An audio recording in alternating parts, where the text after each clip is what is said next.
Hi ಎಲ್ಲರಿಗೂ RG tailoring ಕ್ಲಾಸ್ಗೆ ಸ್ವಾಗತ. ಫ್ರೆಂಡ್ಸ್, ನಾನು ಇವರು ಯಾರು ಫೋಟೋ ಅಂತ ನೀವು ನೋಡ್ತಿರ್ಬೋದು. ಇವರು ನನಗೆ ಟೈಲರಿಂಗ್ ಹೇಳ್ಕೊಟ್ಟಿರೋಂಥ ಟೀಚರು. 22 ವರ್ಷ ಆಗಿರ್ಬೋದು ಇವ್ರು ನಂಗೆ ಟೈಲರಿಂಗ್ ಕಲಿಸಿ. ಈಗ ಇವರು ಬಟ್ಟೆಯನ್ನು ಹೊಲಿತಿಲ್ಲ, ಆದರೆ ಇವ್ರು ನನಗೆ ಜಾತ್ರೆಲಿ ಸಿಕ್ಕಿದ್ರು. ಇವ್ರ ಫೋಟೋನ ತೊಗೊಂಡಿದ್ದೀನಿ. ನಾನು ಟೈಲರಿಂಗ್ ಜರ್ನಿ ಹೇಗಿತ್ತು, ನಾನು ಟೈಲರಿಂಗ್ ಹೇಗೆ ಕಲಿತೆ ಅಂತೇಳಿ ಈ ವಿಡಿಯೋದಲ್ಲಿ ಹೇಳ್ತೀನಿ. ಫ್ರೆಂಡ್ಸ್, ನಾವು ಟೈಲರಿಂಗ್ ಕಲಿತು ಎಷ್ಟೇ ವರ್ಷ ಆಗಿರ್ಬೋದು, ನಮಗೆ ಸ್ಟಾರ್ಟಿಂಗಲ್ಲಿ ಯಾರು ಕಲಿಸಿರ್ತಾರೋ ಅವರೇ ನಮ್ಮ ಗುರು ಆಗಿರ್ತಾರೆ. ಎಲ್ಲರಿಗೂ welcome back RG tailoring class. Friends, ನಾನು ನಿಮ್ಮ ರೇವತಿ. ಇವತ್ತು ನಾನು ಏನು ವಿಷಯದ ಬಗ್ಗೆ ಮಾತಾಡ್ತಿದ್ದೀನಿ ಅಂತಂದರೆ, ಫ್ರೆಂಡ್ಸ್, ನಿನ್ನೆ ರಥಸಪ್ತಮಿ ಅಲ್ವಾ, ನಿನ್ನೆ ನಾನು ರಥ ಇಳಿಯೋದಕ್ಕೆ ಅಂತ ಹೇಳ್ಬಿಟ್ಟು ಹೋಗಿದ್ದೆ. ಆಗ ನನಗೆ ಟೈಲರಿಂಗ್ ಕಲಿಸಂತಹ ಟೀಚರ್ ನಂಗೆ ಸಿಕ್ಕಿದ್ರು. ಅವರ ಸೆಲ್ಫಿಯನ್ನು ತಗೊಂಡ್ಬಂದಿದ್ದೀನಿ. ಹಾಗೆ ಅವರ ಸೆಲ್ಫಿ ಫೋಟೋ ಸಹಿತ ನಾನು ಈ ವಿಡಿಯೋದಲ್ಲಿ ಹಾಕ್ತೀನಿ. ನಾನು ಈ ವಿಡಿಯೋ ಯಾಕೆ ಮಾಡ್ತಾ ಇದ್ದೀನಿ ಅಂದರೆ, ನಾನು ಈ ಟೈಲರಿಂಗ್ ಜರ್ನಿ ಸ್ಟಾರ್ಟ್ ಆಗಿರೋದು ಮತ್ತು ಹೇಗೆ ನಾನು ಟೈಲರಿಂಗ್ ಆದೆ, ನನಗೆ ಯಾರು ಸಪೋರ್ಟ್ ಮಾಡಿದ್ರು, ಹೇಗೆ ನಾನು ಟೈಲರಿಂಗ್ ಕಲಿತೆ ಅಂತ ಹೇಳೋದಕ್ಕೆ. ಯಾಕಂದರೆ ನಾನು ಟೈಲರಿಂಗ್ ಕ್ಲಾಸ್ ಮಾಡ್ತೀನಿ. ನಾನು ಟೈಲರಿಂಗ್ ಕಲಿಸಿ ಜಸ್ಟ್ ಒಂದು 3 ತಿಂಗಳು ಟೈಲರಿಂಗ್ ಕಲ್ತ್ಬಿಟ್ಟು ಶಾಪ್ ಮಾಡಿದಂಥವ್ರು ಅಥವಾ ಟೈಲರಿಂಗ್ ಕಲ್ತಂಥವ್ರು ಇವರೇ ನನಗೆ ಟೈಲರಿಂಗ್ ಕಲಿಸಿದ್ದು ಅಂತ ಹೇಳೋದಕ್ಕೆ ನಾಚಿಕೆ ಮಾಡ್ಕೊಳ್ತಾರೆ. ಅಂದರೆ ನಾವು ಅವರೊಂದು ಶಾಪ್ ಹಾಕೋ ಮಟ್ಟಿಗೆ ನಾವು ಟೈಲರಿಂಗನ್ನು ಅಷ್ಟು ನೀಟಾಗಿ ಹೇಳ್ಕೊಟ್ಟಿದ್ರು ಸಹಿತ ಇವರೇ ನಮಗೆ ಟೈಲರಿಂಗ್ ಹೇಳ್ಕೊಟ್ಟಿರೋ ಅಂಥ ಟೀಚರ್ ಅಂತ ಹೇಳೋದಕ್ಕೆ ಅವರಿಗೆ ಗೊತ್ತಿಲ್ಲ. ಅವ್ರು ಯಾಕೆ ಹೇಳಲ್ವೋ ನಂಗೆ ಗೊತ್ತಿಲ್ಲ. ಅವ್ರು ಹೇಳಲಿ ಅಂತಲೂ ನನಗೆ ಏನೂ ಆಸೆ ಇಲ್ಲ. ಆದರೆ ನನಗೆ ಗೊತ್ತುಂಟು ನಾನು ಯಾವ ರೀತಿ ಕಲಿಸಿದ್ದೀನಿ ಅಂತ ಹೇಳ್ಬಿಟ್ಟು. ಆದರೆ ನಾನು ಮಾತ್ರ ಇವತ್ತಿಗೂ ನನಗೆ ಟೈಲರಿಂಗ್ ಹೇಳ್ಕೊಟ್ಟಂತಹ ಗುರುಗಳು ಅಂತಲೇ ಹೇಳ್ಬೋದು. ಯಾಕಂದರೆ ನಾವೊಂದು ಜೀವನ ಕಟ್ಕೊಂಡಿದ್ದೀವಿ, ಅದರಿಂದನೇ ಬದುಕ್ತಾ ಇದ್ದೀವಿ. ಅವ್ರು ಸಿಕ್ಕಾಗ ನಾನು ಕೈ ಎತ್ತಿ ಮುಗ್ದೆ ನಮಸ್ಕಾರ ಮಾಡೋದವರಿಗೆ. ಯಾಕೆ ಗೊತ್ತಾ, ಅವರು ನಮಗೊಂದು ಜೀವನವನ್ನು ಕಲಿಸ್ಕೊಟ್ಟಿದ್ದಾರೆ ಅಂತ ಹೇಳ್ಬಿಟ್ಟು ಅವರು ನನ್ನ ನೋಡಿ ತುಂಬ ಖುಷಿ ಪಡ್ತಾರೆ. ಆದರೆ ಒಂದು ಮಾತು ಏನು ಅಂತಂದರೆ, ಯಾರಾದರೂ ಟೈಲರಿಂಗ್ ಕಲಿತು ಟೈಲರಿಂಗ್ ಕೆಲಸ ಮಾಡ್ಬೋದು, ರೇವತಿ ಮಾತ್ರ ಟೈಲರಿಂಗ್ ಕಲಿತು ಟೈಲರಿಂಗ್ ಕೆಲಸ ಮಾಡೋದಿಲ್ಲ ಅವಳು ಅಂತ ಅವರೇ ನನಗೊಂದು ದಿವಸ ಬೈದಿದ್ರು. ಫ್ರೆಂಡ್ಸ್, ಅಷ್ಟರ ಮಟ್ಟಿಗೆ ನಾನು ಕ್ಲಾಸಲ್ಲಿ ಬೈಸ್ಕೊಳ್ತಿದ್ದೆ. ಅಂದರೆ ನಾನು ಫುಲ್ಲು ಜೋಕು ಮಾತಾಡೋದು ಯಾವಾಗಲೂ ಅಲ್ವಾ. ಹಾಗಾಗಿ ಅವರು ನೀನು ಶ್ರದ್ಧೆಯಿಂದ ಕಲಿಯಲ್ಲ, ಏಕಾಗ್ರತೆಯಿಂದ ಕಲಿಯಲ್ಲ, ನೀನು ಮಾತಾಡ್ತಿರ್ತೀಯ ಕ್ಲಾಸಲ್ಲಿ, ಯಾವಾಗಲೂ ನಗಾಡ್ತಿರ್ತೀಯ ಅಂತ ಹೇಳ್ಬಿಟ್ಟು ನಂಗೆ ಬೈಯೋರು. ಎಲ್ಲ ಹುಡುಗಿಯರೇ ನಾವು ಕಲಿದಿದ್ದು. ನಾನು ಇದೆಲ್ಲ ಹೇಗೆ ನನ್ನ ಜರ್ನಿ ಸ್ಟಾರ್ಟ್ ಆಯಿತು, ಯಾರು ನನಗೆ ಟೈಲರಿಂಗ್ ಕ್ಲಾಸಿಗೆ ಸೇರಿಸಿದ್ರು, ನಾನು ಹೇಗೆ ಟೈಲರಿಂಗ್ ಕಲಿತೆ, ನನಗೆ ಅದೇ ನಾನೊಂದು ವೃತ್ತಿಯಾಗಿ ತಗೊಂಡಿದ್ದೀನಿ, ಅದರಿಂದ ನನಗೆ ಎಷ್ಟು ಒಳ್ಳೆಯದಾಗಿದೆ ಅಂತ ನಾನು ಈ ವಿಡಿಯೋದಲ್ಲಿ ಹೇಳ್ತೀನಿ. ಈ ವಿಡಿಯೋ ಮಾಡೋದಕ್ಕೆ ಕಾರಣನೂ ಸಹಿತ ನಾನು ಈ ವಿಡಿಯೋದಲ್ಲಿ ಹೇಳ್ತೀನಿ. ವಿಡಿಯೋನ ಸ್ಕಿಪ್ ಮಾಡಬೇಡಿ, ಕೊನೆವರೆಗೂ ನೋಡಿ. ಯಾರಾದರೂ ಈ ಚಾನಲ್ಗೆ ಹೊಸದಾಗಿ ಬಂದಿದ್ದರೆ ಸಬ್ಸ್ಕ್ರೈಬ್ ಮಾಡ್ಕೊಂಡು ನೋಡಿ ಅಂತ ಹೇಳ್ತೀನಿ. ಫ್ರೆಂಡ್ಸ್, ನಾನು ಟೆಂತ್ ಅನ್ಕೋಬೋದು. ಆದರೆ ನನಗೆ ಟೈಲರಿಂಗ್ ಬಗ್ಗೆ ಇಂಟ್ರೆಸ್ಟ್ ಬರೋಕ್ಕೆ ಕಾರಣ ಏನು, ನಾನು ಟೈಲರಿಂಗ್ ಕೆಲಸನೇ ಮಾಡೋದಕ್ಕೆ ಕಾರಣ ಏನು. ಫ್ರೆಂಡ್ಸ್, ನಾನು ಫಸ್ಟು ನನ್ನ ಉದ್ದೇಶ ಟೈಲರಿಂಗೇ ಮಾಡಬೇಕಾಗಿರಲಿಲ್ಲ. ಒಟ್ಟು ನಾನು ದುಡಿಬೇಕು ಅನ್ನೋದು ನನ್ನ ಒಂದು ಆಸೆ ಇತ್ತು ನನಗೆ. ಯಾಕಂತಂದರೆ ಮನೇಲಿ ನಾವೀಗ ದುಡಿಬೇಕು ಅಂತ ಆಸೆ ಬರೋದು 2 ಕಾರಣಕ್ಕೆ. ಮನೇಲಿ ಈಗ ನಮಗೆ ಅಪ್ಪ ಅಮ್ಮ ಪ್ರತಿಯೊಂದು ಕೊಡಿಸ್ತಾ ಇದ್ರು, ಯಾವುದಕ್ಕೆ ಕಡಿಮೆ ಮಾಡ್ತಿಲ್ಲ ಅನ್ನೋರಿಗೆ ದುಡಿಬೇಕು ಅಂತ ಅನ್ಸಲ್ಲ. ಅದರಲ್ಲಿ 10ರಲ್ಲಿ ಒಬ್ಬೊಬ್ಬರಿಗೆ ಆ ಥರ ಆಸೆ ಬರೋದು. ಯಾಕಂದರೆ ಮನೇಲಿ ಎಲ್ಲದೂ ಕಡಿಮೆ ಇಲ್ದಂಗೆ ಎಲ್ಲದೂ ಕೊಡಿಸ್ತಾ ಇದ್ರು, ಇವ್ರ ನೀಡ್ಸ್ಗಳನ್ನೆಲ್ಲ ಪೂರೈಸ್ತಾ ಇದ್ರು ಅಪ್ಪ ಅಮ್ಮ. ಅಂದರೆ ನಾವು ಯಾಕೆ ದುಡಿಬೇಕು ಅಂತಾರೆ ಹೊರತು ಅಪ್ಪ ಅಮ್ಮ ಕೊಟ್ಟಿರೋದನ್ನ ಖರ್ಚು ಮಾಡೋದ್ರಲ್ಲಿ ಇರ್ತಾರೆ. ಆದರೆ ನನಗೆ ನನ್ನ ಜೀವನದಲ್ಲಿ ಆ ಥರ ಆಗಿರಲಿಲ್ಲ. ನಮ್ಮಪ್ಪ ಕೂಲಿ ಕೆಲಸ ಮಾಡ್ತಾಯಿದ್ರು, ನಮ್ಮಮ್ಮನೂ ಕೂಲಿ ಕೆಲಸ ಮಾಡ್ತಾಯಿದ್ರು. ಹೇಗಂದರೆ ಏನಾದರೂ ಕೇಳಿದ ತಕ್ಷಣ ಮನೆಗೆ ನಿಮಗೆ ಹೊಟ್ಟೆಗೆ ಹಾಕೋದೇ ಕಷ್ಟ ಆಗಿದೆ, ನೀವು ಕೇಳಿದೆಲ್ಲ ಎಲ್ಲಿ ಕೊಡ್ಸೋಕ್ಕಾಗತ್ತೆ ಅಂತ ಹೇಳಿ ಬೈಯೋರು. ನನಗೆ ನನ್ನ ಫ್ರೆಂಡ್ಸ್ ಎಲ್ಲ ಒಳ್ಳೊಳ್ಳೆ ಬಟ್ಟೆ ಹಾಕೋದು, ಇಲ್ಲ ಏನು ತಗೊಂಡಾಗೋ ನನಗೆ ತುಂಬ ಆಸೆ ಆಗೋದು. ಅಯ್ಯೋ, ನಾವು ಯಾಕೆ ಈ ಥರ ತಗೊಳಕ್ಕಾಗಲ್ಲ. ನಾನು ನಮ್ಮಮ್ಮನ ಹತ್ರ ಹೋಗ್ಬಿಟ್ಟು ಕೇಳ್ತಿದ್ದೆ, ಅಮ್ಮ ನಂಗೆ ಇದು ಬೇಕು ಅದು ಬೇಕು ಅಂತೇಳಿ. ಅಮ್ಮ ಏನು ಮಾಡೋರು, ಅವ್ರಿಗೆ ಕೊಡ್ಸೋಕ್ಕೆ ಅಂದರೆ ಅವ್ರಿಗೆ ವಾರದಲ್ಲಿ ಕೆಲಸ ಮಾಡಿರೋ ದುಡ್ಡನ್ನು ಅಪ್ಪನಿಗೆ ವಾರದ ಎಂಡಲ್ಲಿ ಲೆಕ್ಕ ಮಾಡಿಬಿಟ್ಟು ಅವರು ಕೊಡಬೇಕಾಗಿತ್ತು. ಅದರಲ್ಲಿ ನಮಗೆ ಕದ್ದು ಮುಚ್ಚಿ ಸ್ವಲ್ಪ ಬಚ್ಚಿಟ್ಟಿರೋದ್ರಲ್ಲಿ ನಮಗೆ ಬಟ್ಟೆನ ಅಪ್ಪ ಗೊತ್ತಿಲ್ದಂಗೆ ಬಟ್ಟೆ ಕೊಡ್ಸೋದಾಗಲಿ, ಆಮೇಲೆ ಕೆಲವೊಂದು ವಸ್ತುಗಳನ್ನ ಅದು ನನಗೆ ಯಾವಾಗಲೂ ನಮ್ಮಮ್ಮ ಪಾಪ ಅಂದರೆ ದುಡ್ದಿರೋ ದುಡ್ಡಲ್ಲಿ ಸ್ವಲ್ಪ ಕದ್ದು ಮುಚ್ಚಿ ಇಟ್ಕೊಂಡು ನಮಗೆ ಕೊಡಿಸ್ಬೇಕಿತ್ತು ಅಂತ ಹೇಳ್ಬಿಟ್ಟು ನನಗೆ ಸ್ವಲ್ಪ ಫೀಲ್ ಆಗ್ತಿತ್ತು.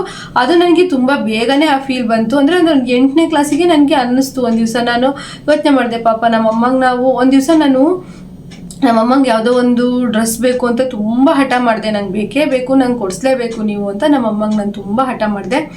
ಆಗ ನಮ್ಮಮ್ಮ ಪಾಪ ಅವರು ಯಾರ ಹತ್ರನೋ ಸಾಲ ಇಸ್ಕೊಂಡು, ಅಂದರೆ ಆ ಕೆಲಸದವ್ರ ಹತ್ರ ನಾನು ಕೆಲಸ ಮಾಡಿ ತೀರಿಸ್ತೀನಿ, ನನ್ನ ಮಗಳು ಹಿಂಗೆ ಬಟ್ಟೆ ಕೇಳ್ತಾ ಇದ್ದಾಳೆ, ಕೊಡಿಸ್ಬೇಕು ಅಂತ ಹೇಳಿ ಅವರು ನನಗೆ ಕೊಡಿಸಿದ್ರು, ಕರ್ಕೊಂಡೋಗಿ ಕೊಡಿಸಿದ್ರು. ಅವತ್ತು ನನಗೆ ನಿಜವಾಗ್ಲೂ ಗೊತ್ತಾಗಲಿಲ್ಲ ನಮ್ಮ ಅಮ್ಮಂಗೆ ನಾನು ಇಷ್ಟು ಹಠ ಮಾಡಬಾರ್ದಿತ್ತು ಅಂತೇಳಿ.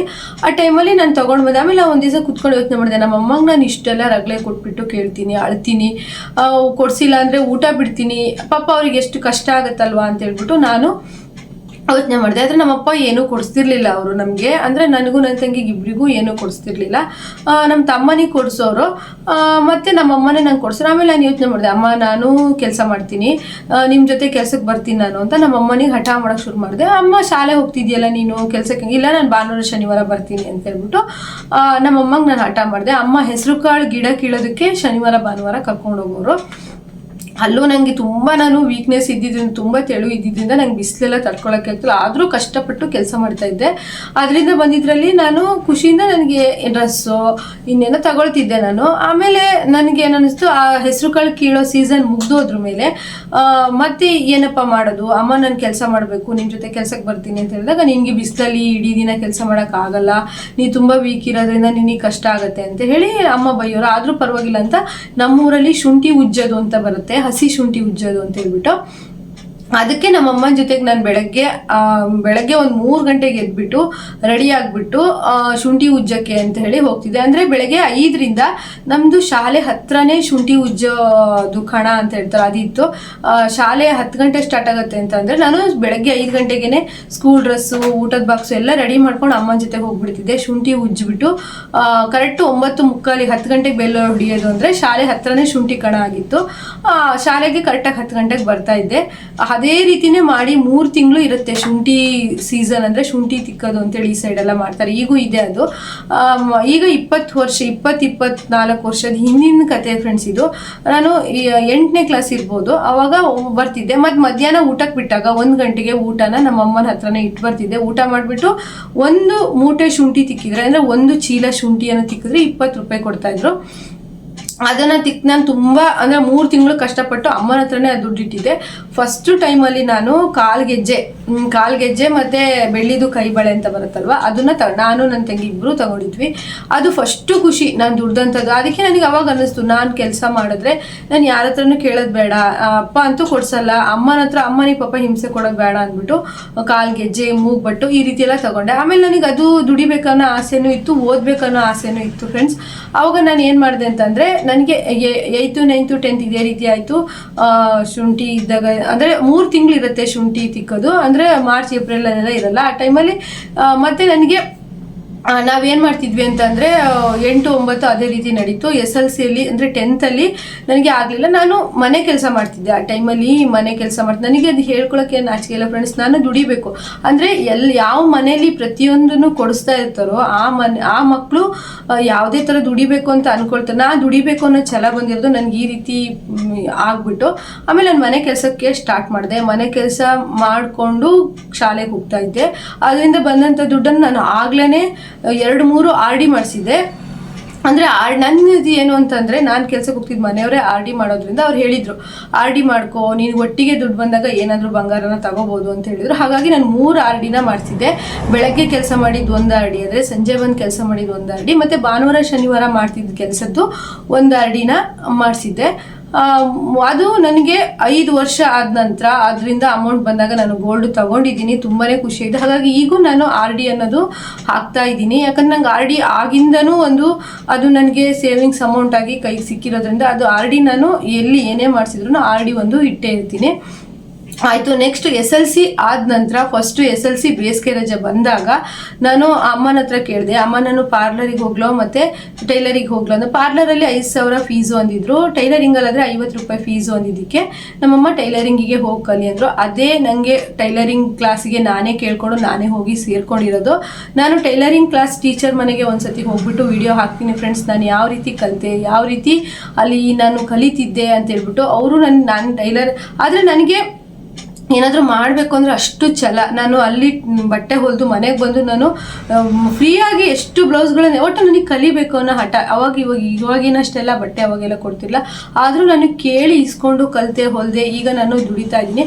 ಆದರೆ ನೋಡಿ ಫ್ರೆಂಡ್ಸ್, ಇಷ್ಟು ವರ್ಷ ಆಗಿದೆ, 24-23 ವರ್ಷದಲ್ಲಿ ನಾನು ನಮ್ಮ ಟೈಲರಿಂಗ್ ಕಲಿಸ್ಕೊಟ್ಟಿರೋಂಥ ಗುರುಗಳಿಗೆ ಇವತ್ತಿಗೂ ನಾನು ನಮಗೊಂದು ಒಂದು ದುಡ್ದು ತಿನ್ನೋಂತಹ ಒಂದು ಧೈರ್ಯ ಕೊಟ್ಟವರು ಅಂತ ನಾವು ಈಗಲೂ ಗೌರವಿಸ್ತೀವಿ. ಆದರೆ ನಮ್ಮ ಹತ್ರ ಕಲಿತು 3-4 ತಿಂಗಳಾಗಿದೆ, ಇವಳೇನು ಹೇಳ್ಕೊಟ್ಟಿದ್ದಾಳೆ ಅನ್ನೋ ಥರ ಸ್ಟೂಡೆಂಟ್ಗಳು ಮಾತಾಡ್ತಾರೆ. ಆದರೆ ನನಗೆ ಗೊತ್ತುಂಟು, ನನ್ನ ಇದರಲ್ಲಿ ನಾನು ಒಂದು 100-150 ಜನ ಕಲಿಸಿದ್ದೀನಿ. ಆದರೆ ಅವರಿಗೆ ನಾನು ಕಲಿಸಿದ್ದೀನಿ ಅಂತ ಅವ್ರಿಗೆ ಹೇಳ್ಕೊಳೋದಿಲ್ಲ, ಹೇಳ್ಕೊಳ್ದಿದ್ರು ಪರವಾಗಿಲ್ಲ. ಆದರೆ ನಾನು ಇವತ್ತು ನನ್ನ ಟೈಲರಿಂಗ್ ಟೀಚರ್ ಯಾರು ಅಂತ ಹೇಳ್ಬಿಟ್ಟು ಈ ವಿಡಿಯೋದ ಎಂಡಲ್ಲೇ ಹೇಳ್ತೀನಿ. ಹಾಗೆ ನಾನು ಈ ವಿಡಿಯೋದಲ್ಲಿ ಏನು ಹೇಳ್ತಾ ಇದ್ದೀನಿ ಅಂತಂದರೆ, ಯಾರೇ ಟೈಲರಿಂಗ್ ಕಲ್ತೀರಿ, ನಿಮಗೆ ಯಾರು ಕಲಿಸಿರ್ತಾರೋ ಅವರಿಗೊಂದು ಗೌರವ ಕೊಡಿ. ನೀವು ಅರ್ನಿಂಗ್ಸ್ ಮಾಡ್ತಿದ್ದೀರಾ ಅಂದರೆ ಆ ನೆನಪನ್ನು ಇಟ್ಕೊಳ್ಳಿ. ಅಂದರೆ ನೀವು ಈಗ ದುಡ್ಡು ಕೊಟ್ಟು ಕಲ್ತಿರ್ತೀರಾ ಎಲ್ಲ ಓಕೆ. ಈಗ ನೋಡಿ, ನನಗೆ ನನ್ನ ಸ್ಟೂಡೆಂಟ್ಗಳು ತಿಂಗಳಿಗೆ 1,000 ಫೀಸ್ ಕೊಟ್ಟು ಕಲ್ತಿರ್ತಾರೆ. ಆ 1,000 ನಾನು 2-3 ದಿವಸದಲ್ಲೇ ಖರ್ಚು ಮಾಡಿರ್ತೀನಿ. ಆದರೆ ನಾನು ಕಲಿಸ್ಕೊಟ್ಟಿರೋ ವಿದ್ಯೆ ಅವರಿಗೆ ಜೀವನ ಪರ್ಯಂತ ಇರುತ್ತೆ. ಈಗ ನಮ್ಮ ಟೈಲರಿಂಗ್ ಟೀಚರು ಅಷ್ಟೇ 24 ವರ್ಷದಿಂದ ಅಂದರೆ ತಿಂಗಳಿಗೆ ನಾನು 50 ರೂಪಾಯಿ ಕೊಟ್ಟು ಕಲ್ತಿದ್ದೆ. 50 ರೂಪಾಯಿ ಅವ್ರು ಈಗೂ ಇಟ್ಕೊಂಡಿರ್ತಾರಾ? ಇಲ್ಲ ಅಲ್ವಾ? ಹಾಗೆ ಅವರು ಕಲಿಸ್ಕೊಟ್ಟಿರೋ ವಿದ್ಯೆ ನನಗೆ ನಾನು ಇರೋವರೆಗೂ ಇರುತ್ತೆ. ನಾನು ಟೈಲರಿಂಗ್ ಕೆಲಸ ಮಾಡಿ ನನ್ನ ಮಕ್ಳಿಗೆ ಓದಿಸ್ದೆ, ಮನೆ ಎಲ್ಲ ನಮ್ಮ ಸಂಸಾರ ಎಲ್ಲ ತೂಗಿಸ್ತಾ ಇರ್ತೀವಿ ಇರುತ್ತಲ್ವ. ನಾ ಕೊಟ್ಟಿದ್ದ 50 ರೂಪಾಯಿ ಅವ್ರು ಯಾವತ್ತೋ ಖರ್ಚು ಮಾಡ್ಕೊಂಡಿರ್ತಾರೆ. ಆ ರೀತಿ ನೀವು ಕೊಟ್ಟಂತಹ ದುಡ್ಡು ನಮ್ಮ ಹತ್ರ ಇರಲ್ಲ, ನಾವು ಕಲಿಸಿದಂಥ ವಿದ್ಯೆ ನಿಮ್ಮ ಹತ್ರ ಇರುತ್ತೆ. ಖುಷಿಯಿಂದ 4 ಜನ ಹತ್ರ ಹೇಳಿ, ಇವರೇ ಕಲಿಸಿರೋದು ನಮಗೆ ಅಂತೇಳಿ ಅಲ್ವಾ. ನಾನು ಎಷ್ಟೋ ನೋಡ್ತೀನಿ, ನಾನು ಟೈಲರಿಂಗ್ ಕಲಿಸಿದಂಥವ್ರು ನನಗೆ, ಅದರಲ್ಲಿ ಎಲ್ಲರೂ ಅಲ್ಲ ಫ್ರೆಂಡ್ಸ್, ಅದರಲ್ಲಿ ಸ್ವಲ್ಪ ಅರ್ಧ ಜನ ನನಗಷ್ಟು ಪ್ರೀತಿ ಮಾಡ್ತಾರೆ. ಅಕ್ಕ ನಿಮ್ಮ ಮುಖ ನೋಡಿದ್ರೆ ಸಾಕು ನಮಗೆ ಸಮಾಧಾನ ಆಗುತ್ತೆ, ನೀವು ನನಗೆ ಕಲಿಸ್ಕೊಟ್ಟಿದ್ದೀರ ಅಂತ ಅಷ್ಟು ಖುಷಿ ಮಾಡ್ತಾರೆ. ಅದರಲ್ಲಿ ಇನ್ನೊಂದು 10% ಜನ ಒಟ್ಟು ಅಂದರೆ ಏನು, ಈಗ ನಂಗೆ ಟೈಲರಿಂಗ್ ಟೀಚರು ಕಲಿಸ್ಕೊಟ್ಟಿರೋದನ್ನೇ ನಾನು ಹೊಲಿತಾ ಇಲ್ಲ, ಅವರು ಕಲಿಸ್ಕೊಟ್ರ ಮೇಲೆ ನಾನು ಎಷ್ಟೋ ತುಂಬ ಕಲ್ತಿದ್ದೀನಿ. ನಾನು ಸ್ಟಿಚ್ ಮಾಡ್ತೀವಿ. ಹಾಗೆ ಅವರು ಈಗೂ ಅಷ್ಟೇ, ನಾನು ಕಲಿಸ್ಕೊಟ್ಟಿರೋದನ್ನೇ ಅವರು ಹೊಲಿತಾ ಇರಲ್ಲ, ಹೊಸದಾಗಿ ಅವರು ಏನೋ ಕಲ್ತಿರ್ತಾರೆ, ಮಾಡ್ತಿರ್ತಾರೆ, ಹೊಲಿತಿರ್ತಾರೆ. ಆದರೆ ನೆನ್ಪಿಟ್ಕೋಬೇಕು ಫ್ರೆಂಡ್ಸ್, ನಾನು ನನ್ನ ತಂಗಿಗೆ ಸ್ಟಾರ್ಟಿಂಗು ಕಲಿಸ್ಕೊಟ್ಟಿದ್ದೆ ಟೈಲರಿಂಗು. ಆಮೇಲೆ ನನಗೆ ಚಿಕ್ಕ ಮಗ ಪ್ರೆಗ್ನೆಂಟ್ ಇದರಿಂದ ಡೆಲಿವರಿ ಆದ್ರಿಂದ ಅವಳಿಗೆ ಅರ್ಧಕ್ಕೆ ಟೈಲರಿಂಗನ್ನು ನಿಂತೋಯ್ತು. ಆಮೇಲೆ ಅವಳು ಅಕ್ಕ ನನಗೆ ಅರ್ಧಕ್ಕೆ ಟೈಲರಿಂಗ್ ನಿಂತೋಯ್ತು, ಪೂರ್ತಿ ಕಲಿಬೇಕು ನಾನು ಅಂದಾಗ ಒಬ್ಬರ ಹತ್ರ, ನಾನು ಇಲ್ಲಿ ನಮ್ಮೂರಲ್ಲಿ ಮಾಲ್ತಿ ಅಂತ ಒಬ್ಬರು ಕಲಿಸ್ತಾರೆ, ಅವ್ರ ಹತ್ರ ಸೇರಿಸಿ ಬಂದಿದ್ದೆ. ನಾನು ಪ್ರೆಗ್ನೆಂಟಲ್ಲೇ ಹೋಗಿ, ಅಂದರೆ ನಿನ್ನ ಡೆಲಿವರಿ ಟೈಮ್ ಹತ್ರ ಇರುವಾಗ ನನ್ನ ತಂಗಿಗೆ ಹೋಗಿ ಟೈಲರಿಂಗ್ ಕ್ಲಾಸಿಗೆ ಸೇರಿಸಿ ಬಂದೆ. ಅವಳು ಪೂರ್ತಿ ಟೈಲರಿಂಗನ್ನು ಕಲ್ತ್ಬಿಟ್ಟು, ಅವ್ರ ಹತ್ರ ಕಲ್ತ್ಬಿಟ್ಟು ಒಂದು ಅಂಗಡಿ ಮಾಡಿ ಬಟ್ಟೆ ಹೊಲಿಯೋಕ್ಕೆ ಶುರು ಮಾಡಿದ್ಲು. ಆಮೇಲೆ ನನಗೆ ನಮ್ಮ ತಂಗಿಗೆ ಟೈಲರಿಂಗ್ ಕಲಿಸಿದಂತಹ ಮಾಲ್ತಿ ಆಂಟಿ ನಂಗೆ ಸಿಕ್ಕಾಗ ಒಂದು ದಿವಸ ಹೇಳಿದ್ರು, ರೇವತಿ ನಿಮ್ಮಮ್ಮ ನನಗೆ ಎಷ್ಟು ಒಳ್ಳೆಯವರು, ನಿಮ್ಮಮ್ಮ ನನಗೆ ಸಿಕ್ಕಿದ್ರು ಒಂದು ದಿವಸ. ಅವ್ರು ಹೇಳ್ತಾ ಇದ್ರು, ನಮ್ಮ ತಂಗಿ ಕಲಿಸ್ಕೊಟ್ಟಿದ್ರು ಅವರು, ನೀವು ನನ್ನ ಮಗಳಿಗೆ ಕಲಿಸ್ಕೊಟ್ಟಿದ್ದೀರಾ, ಅದರಿಂದ ನನ್ನ ಮಗಳು ಒಂದು ಮನೆಯೇ ನಡೆಸ್ತಾ ಇದ್ದಾಳೆ, ಅಂಗಡಿ ಹಾಕಿ ಬಟ್ಟೆ ಹೊಲಿತಿದ್ದಾಳೆ, ಈಗ ನಮ್ಮನ್ನೆಲ್ಲ ನೋಡ್ಕೊಳ್ತಿದ್ದಾಳೆ ಅಂತ ಖುಷಿಯಿಂದ ಯಾವಾಗಲೂ ಹೇಳೋರು ನಿಮ್ಮಮ್ಮ. ನನ್ನನ್ನು ಹಿಡ್ಕೊಂಡು ತಬ್ಬಿ ಹಿಡ್ಕೊಳ್ಳೋರು, ನನ್ನ ಮಗಳಿಗೆ ಒಂದು ಟೈಲರಿಂಗ್ ಹೇಳ್ಕೊಟ್ಟಿದ್ದೀರಾ ಅಕ್ಕ ನೀವು, ಅವಳು ನನ್ನ ಮನೆಯೇ ಈಗ ನಡೆಸ್ತಾಳೆ, ಎಲ್ಲ ಚೆನ್ನಾಗಿ ನೋಡ್ಕೊತಾಳೆ ಅಂತ ಖುಷಿಯಿಂದ ಹೇಳೋರು. ನಮ್ಮಮ್ಮ ಹಾಗೆ ಹೇಳ್ತಾ ಇದ್ದಂತೆ. ಅದು ನಮಗಿರಬೇಕು. ನಮಗೊಂದು ಕಲಿಸ್ಕೊಟ್ಟಿದ್ದಾರೆ ಅಂದ ತಕ್ಷಣ ಅವ್ರು ಇನ್ನೊಂದ್ಸತಿ ಸಿಕ್ಕರೆ ಅವ್ರ ಮುಖ ನೋಡಿ ಒಂದು ಸ್ಮೈಲ್ ಆದರೂ ಕೊಡಿ ಅಂತ ನಾ ಹೇಳೋದು. ಈಗ ನನ್ನ ಹತ್ರ ಕಲ್ತಂಥವ್ರು ಆ ಥರ ಮಾಡ್ತಾರೋ ಇಲ್ಲ, ಅದು ಅವ್ರಿಗೆ ಬಿಟ್ಟಿದ್ದು, ಅವ್ರ ಇಷ್ಟ. ಆದರೆ ನಾನು ಮಾತ್ರ ಇವತ್ತಿಗೂ ಗೌರವಪೂರ್ವಕವಾಗಿ ನನಗೊಂದು ಟೈಲರಿಂಗ್ ಕಲಿಸ್ಕೊಟ್ಟಂತಹ ಟೀಚರಿಗೆ ನಾನು ಇವತ್ತಿಗೂ ಅವರಿಗೆ ನಮಸ್ಕಾರ ಮಾಡ್ತೀನಿ. ಅದು ಯಾರು ಅಂತ ಈ ವಿಡಿಯೋದಲ್ಲಿ ಹೇಳ್ತೀನಿ ಫ್ರೆಂಡ್ಸ್. ನೀವು ಮೆಟ್ಲು ಏರಿ ಬಂದಿರೋ ದಾರಿನ ಮರಿಬೇಡಿ. ನಿಮ್ಗೆ ಯಾರು ಕೈ ಹಿಡಿದು ಕಲಿಸಿರ್ತಾರೋ ಅವ್ರನ್ನ ಯಾವತ್ತಿಗೂ ಮರಿಬೇಡಿ ಅಂತ ಹೇಳ್ತೀನಿ. ಯಾರೆಲ್ಲ ಟೈಲರಿಂಗ್ ಕೆಲಸ ಮಾಡಬೇಕು ಅಂದ್ಕೊಂಡಿದ್ದೀರ ಮಾಡಿ, ಹಾಗೆ ಆ ಕೆಲಸಕ್ಕೊಂದು ಗೌರವ ಕೊಡಿ, ಮತ್ತು ಇರೋ ಟೈಮನ್ನು ವೇಸ್ಟ್ ಮಾಡ್ದೇನೆ ಟೈಲರಿಂಗ್ ಮಾಡಿ ಅಂತ ಹೇಳ್ತೀನಿ. ಈಗ ನಮಗೆ ಬರಲ್ಲ ಅಂತ ಕೂತ್ಕೊಂಡ್ರೆ ಏನೂ ಬರಲ್ಲ. ತಪ್ಪಾದರೂ ಪರವಾಗಿಲ್ಲ, ನಾನು ಹೊಲಿತೀನಿ. 1 ತಪ್ಪಾಗ್ಬೋದು, 2 ತಪ್ಪಾಗ್ಬೋದು, ನೀವು ಪ್ರತಿ ಸರಿ ಮಾಡಿರೋ ಕೆಲಸ ಅಂತೂ ತಪ್ಪಾಗಲ್ಲ. ನೀವು ಟೈಲರಿಂಗಲ್ಲಿ ಹೆಚ್ಚೆಚ್ಚು ಕೆಲಸನ ಹೇಗೆ ಮಾಡ್ತೀರೋ ಅದ್ರ ಮೇಲೆ ನೀವು ಒಂದು ಧೈರ್ಯ ಬರ್ತಾ ಹೋಗುತ್ತೆ.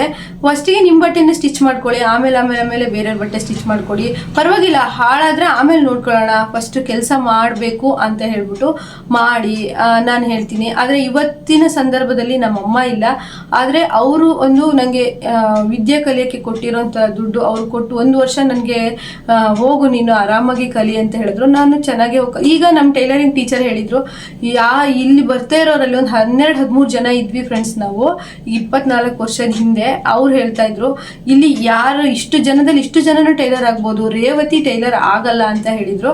ಆದರೆ ಈಗ ಅವ್ರು ಯಾರು ಟೈಲರ್ ಆಗಿಲ್ಲ, ನಾನು ಟೈಲರ್ ಆಗಿದ್ದೀನಿ. ಯಾರ ಭವಿಷ್ಯ ಹೆಂಗೆ, ಯಾವುದ್ರಲ್ಲಿ ಇದೆ ಅವ್ರ ಜೀವನ ಅಂತ ಹೇಳ್ಬಿಟ್ಟು ಗೊತ್ತಿಲ್ಲ. ಇವತ್ತು ಅವರು ನನಗೆ ಹಿಡ್ಕೊಂಡು ಆಸೆ ಮಾಡ್ತಾರೆ.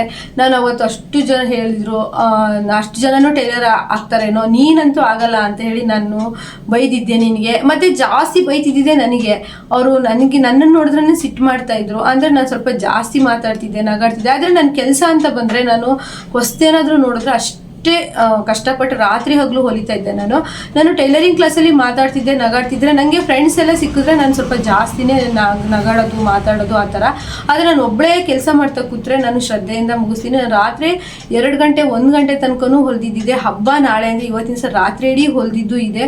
ಅಷ್ಟು ಇಂಟ್ರೆಸ್ಟ್ ಆಗಿ ಹೊಲಿತಿದ್ದೆ. ಆದರೆ ನನಗೆ ಫ್ರೆಂಡ್ಸ್ ಸರ್ಕಲ್ ಸಿಕ್ಬಿಡ್ತು ಅಂತಂದರೆ ನಾನು ಸ್ವಲ್ಪ ಈಗೂ ಅಷ್ಟೇ ನಾನು ಕೆಲಸ ಮಾಡ್ತೀನಲ್ಲ, ಇಲ್ಲಿ ಏನಾದರೂ ನನ್ನ ಫ್ರೆಂಡ್ಸ್ ಯಾರಾದರೂ ಬಂದರು 2-3 ಜನ ಅಂದರೆ ನಾನು ಮಾತು ಜಾಸ್ತಿ ಆಡ್ತೀನಿ, ಕೆಲಸ ಕಡಿಮೆ ಆವಾಗ. ಆದರೆ ಮಾತಾಡ್ತೂ ಕೆಲಸ ಮಾಡ್ತೀನಿ. ಆದರೆ ನಾವು ಟೈಲರಿಂಗ್ ಕೆಲಸದಲ್ಲಿ ನಾವು ಹೇಗೆ ಒಂದು ಚೆನ್ನಾಗಿ ಆಗಬೇಕು ಅಂತ ಹೇಳಿದ್ರೆ, ಫಸ್ಟಿಗೆ ನೀವು ಟೈಲರಿಂಗ್ ಕಲ್ತಿದ್ದೀರಂದರೆ ಒಂದು 2-3 ವರ್ಷ ಚೆನ್ನಾಗಿ ಕೆಲಸ ಮಾಡಿ, ಕರೆಕ್ಟ್ ಟೈಮಿಗೆ ಬಟ್ಟೆನ ಕೊಡಿ. ಯಾರು ನಿಮಗೆ ಈ ರೀತಿ ಪ್ಯಾಟರ್ನ್ ಹೊಲ್ಕೊಡಿ ಅಂತಾರೋ ಆ ಥರ ಎಲ್ಲ ಹೊಲಿದು ಕೊಡಿ. 2-3 ವರ್ಷ ಕಷ್ಟಪಟ್ಟರೆ ನೀವು ಸ್ವಲ್ಪ ಲೇಟಾಗಿ ಕೊಟ್ರು ಆಮೇಲೆ ನಿಮ್ಮ ಹತ್ರನೇ ಇರ್ತಾರೆ ಕಸ್ಟಮರು. ಆ ರೀತಿ ಈಗ ನಾನು ಹೇಳೋದೇನು ಅಂದರೆ, ನೀವು ಹೊರಗಡೆ ಹೋಗಿ ಕೆಲಸ ಮಾಡೋದಕ್ಕಿಂತ, ನಂಗೆ ಹೊರಗಡೆ ಹೋಗಿ ಕೆಲಸ ಮಾಡೋಕ್ಕೆ ಬಿಡೋದಿಲ್ಲ ಮನೆಯವರು ಅಂತಂದಾಗ, ನೀವು ಆರಾಮಾಗಿ ಮನೆಯಲ್ಲೇ ಕೆಲಸ ಮಾಡ್ಬೋದು. ಸ್ವಲ್ಪ ನೀವು ಕೆಲವೊಂದು ಟಿಪ್ಸನ್ನು ಫಾಲೋ ಮಾಡಿ ಕರೆಕ್ಟಾಗಿ ಕೆಲಸ ಮಾಡಿ, ಆಗ ನಿಮಗೆ ಈ ಕೆಲಸದಲ್ಲಿ ಒಂದು ಒಳ್ಳೆ ಇದು ಸಿಗುತ್ತೆ. ಅಂದರೆ ಒಂದು ನಿಮಗೆ ಇದು ಕೆಲಸದಲ್ಲಿ ನಿಮಗೊಂದು ಅರ್ನಿಂಗ್ಸ್ ಅನ್ನೋದು ಆಗುತ್ತೆ ಅಂತ ಹೇಳ್ತೀನಿ ಫ್ರೆಂಡ್ಸ್.